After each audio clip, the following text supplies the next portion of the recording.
দেশ বিদেশের বাছাই করা খবর নিয়ে সর্বদাই সত্য সন্ধানী ই নিউজ ভারত।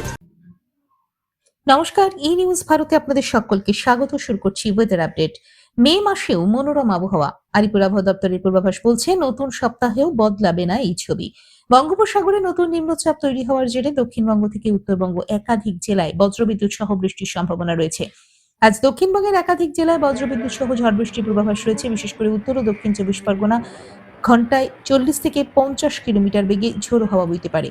পূর্ব ও পশ্চিম মেদিনীপুরেও ভারী বৃষ্টির আশঙ্কা রয়েছে। দফায় দফায় বৃষ্টির পূর্বাভাস রয়েছে দক্ষিণবঙ্গের বিভিন্ন জেলায়। উত্তরবঙ্গেও একই রকম অবস্থা বজায় থাকবে। দার্জিলিং, কালিম্পং, আলিপুরদুয়ার, জলপাইগুড়ি এবং কোচবিহারে প্রবল ঝড় বৃষ্টির পূর্বাভাস রয়েছে। আবহাওয়া দপ্তর জানিয়েছে, ঘূর্ণাবর্তের পাশাপাশি বঙ্গোপসাগর থেকে প্রচুর পরিমাণে জলীয় বাষ্প ঢুকছে রাজ্যে। আর এই দুইয়ের জোড়া প্রভাবেই ঝড় বৃষ্টির পরিমাণ বাড়ছে।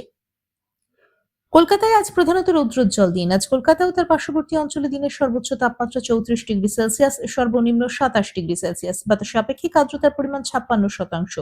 অনুভূত তাপমাত্রা 41 ডিগ্রি সেলসিয়াস। ব্যুরো রিপোর্ট, ই নিউজ ভারত।